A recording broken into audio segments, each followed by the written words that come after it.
অনলাইনে মাঝে মাঝেই দক্ষিণ এশিয়ার দুটো বড় শহরের বাসিন্দাদের মধ্যে বেশ তর্ক-বিতর্ক জমে ওঠে। আর এই তর্ক থেকেই কিন্তু কিছু বড় প্রশ্ন সামনে চলে আসে। যেমন, একটা শহরকে ঠিক কি বাসযোগ্য করে তোলে? চলুন আজ এই ব্যাপারটা একটু তলিয়ে দেখা যাক। পুরো আলোচনার শুরুটা হয়েছিল কিন্তু এই একটা প্রশ্ন থেকেই।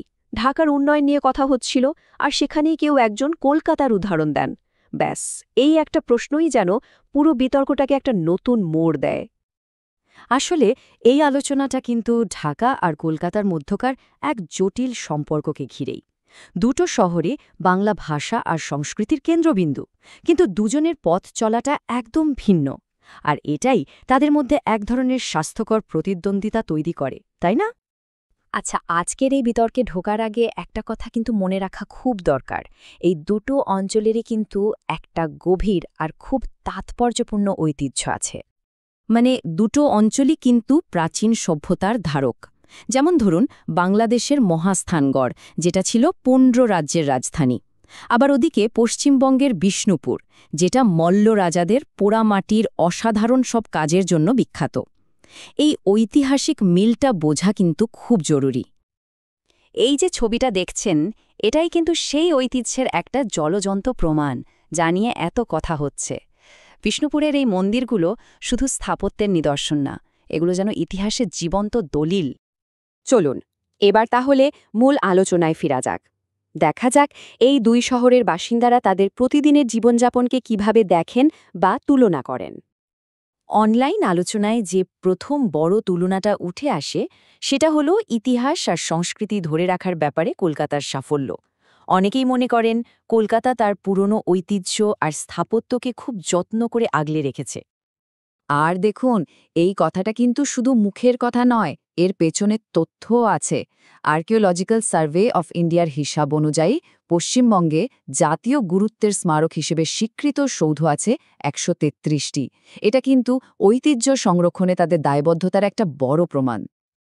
এই যে সংরক্ষিত ঐতিহ্য, এটা কিভাবে ইতিহাসকে সবার চোখের সামনে জীবন্ত করে রাখে, তার একটা দারুণ উদাহরণ হলো এই প্যানেলটা। এখানে দেখুন, রামায়ণ আর মহাভারতের পৌরাণিক কাহিনীগুলো ফুটিয়ে তোলা হয়েছে, যা ইতিহাসকে শহরের জীবনের একটা অংশ করে তুলেছে। আচ্ছা, ঐতিহ্য তো হলো, এবার একটু শহরের প্রতিদিনকার বাস্তবতায় ফেরা যাক। যেমন ধরুন ট্রাফিক ব্যবস্থা। আলোচনায় দেখা যাচ্ছে কলকাতায় মানুষের ভিড় সামলানোর জন্য ট্রাফিক পুলিশের দক্ষতার বেশ প্রশংসা করা হয়েছে। অথচ ঢাকায় নিয়ম না মেনে রাস্তা পার হওয়াটা একটা বড় সমস্যা হিসেবে উঠে এসেছে। জীবনযাত্রার মান নিয়ে আলোচনাটা আরও মজার। একজন তো একটা দারুণ উদাহরণ দিয়েছেন। বলছেন ঢাকার একটা সাধারণ রেস্টুরেন্টের খাবারের খরচে নাকি কলকাতায় একটা 5 স্টার মানের খাবার খাওয়া যায়। এর সাথে উন্নত গণপরিবহন আর সবুজ পরিবেশের কথাও এসেছে। সাংস্কৃতিক জীবনের তুলনাটাও বেশ ইন্টারেস্টিং।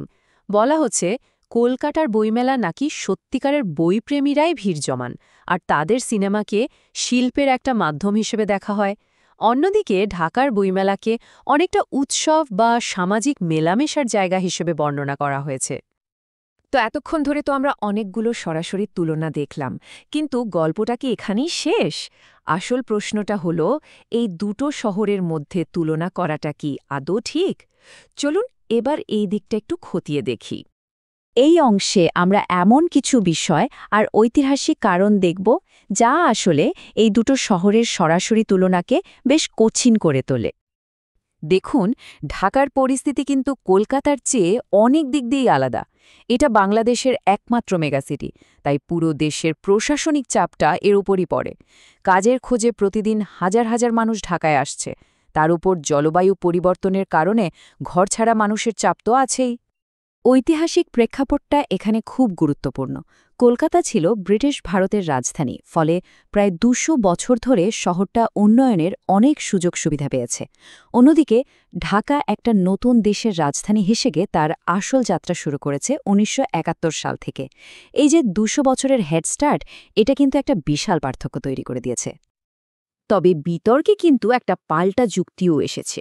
একজন যেমন বলছেন সে খোদ ভারতেই মুম্বাই বা দিল্লির মতো শহরগুলো কলকাতার চেয়ে অনেক এগিয়ে। তাই কলকাতাকে একটা নিখুঁত মডেল হিসেবে দেখাটা হয়তো ঠিক না।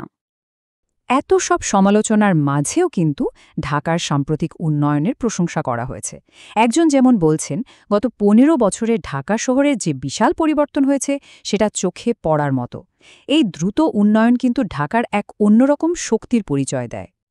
তো এত সব যুক্তিতর্কের পর আমরা কোথায় এসে দাঁড়ালাম? চলুন এবার এই পুরো আলোচনার বৃহত্তর তাৎপর্যটা বোঝার চেষ্টা করি। এই দুটো ছবি কিন্তু পুরো আলোচনার সারমর্মটা খুব সুন্দরভাবে তুলে ধরে। আসলে প্রত্যেকটা শহরকেই তার ঐতিহ্যকে বাঁচিয়ে রেখে আধুনিকতার দিকে এগোতে হয়। ঐতিহ্য আর প্রগতির মধ্যে ভারসাম্য রাখার এই চ্যালেঞ্জটা কিন্তু শুধু ঢাকা বা কলকাতার নয়, এটা সব শহরের। তাহলে এই আলোচনা থেকে আমরা কি শিখতে পারি? প্রথমত, একটা শহরের পরিচয় শুধু তার রাস্তাঘাট বা বিল্ডিং দিয়ে হয় না, তার ইতিহাস আর সংস্কৃতির ওপরও নির্ভর করে। শহরের অতীত যেমন একদিকে সুযোগ তৈরি করে, তেমনি অনেক চ্যালেঞ্জও ছুড়ে দেয়। আর সবচেয়ে বড় কথা হলো, একটা শহরের মডেল অন্য শহরের জন্য নিখুঁত হতে পারে না, কারণ প্রত্যেকের পথ চলাটা আলাদা। শেষ পর্যন্ত এই বিতর্কটা কিন্তু শুধু ঢাকা বা কলকাতা নিয়ে নয়, এটা আমাদের সবার সামনে একটা বড় প্রশ্ন রেখে যায়। যে কোনো শহরের জন্য ভবিষ্যতের দিকে এগিয়ে যাওয়ার সাথে সাথে তার অতীতকে সম্মান জানানোর সঠিক পথটা আসলে কি? বেশ ভাবনার বিষয়, তাই না?